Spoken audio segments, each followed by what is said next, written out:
3 రోజుల నుంచి మేడారం జాతర గురించి ఏదైనా స్పెషల్‌గా వీడియో పెడదామని అనుకున్నాను గానీ, ఈరోజు పొద్దున్నే అసలు పొద్దున 3:30కి లేచిన.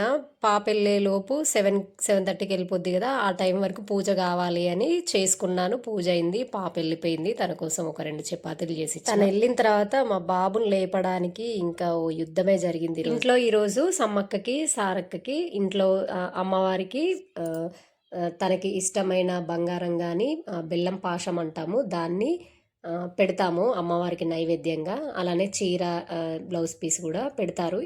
మన ఇష్టం మన వీలుని బట్టి 2 బ్లౌజ్ పీసులు పెడతారు. కానీ నేను చీర ఇంట్లో ఉందని చీర. ఈ అమ్మవారి స్పెషల్ ఏంటిదంటే, మనకి ఏదైనా కోరిక కానీ ఏదైనా ఇబ్బందులు ఉంటే అది మనం మొక్కుకుంటే కంపల్సరీ అవుతుంది. అంటే అది దాని స్పెషల్ ఏంటిదంటే, ఏం మొక్కు చెల్లిస్తే అవుతుంది అంటే, మన ఎత్తు బంగారం అంటే బెల్లము.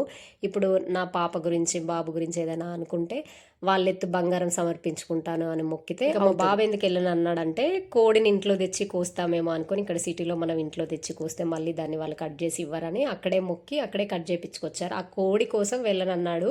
ఇంకా వానితో ఒక అరగంట సేపు ఇంట్లో ఫైటింగ్ జరిగింది. ఆ తర్వాత వాడు వెళ్ళిపోయిండు.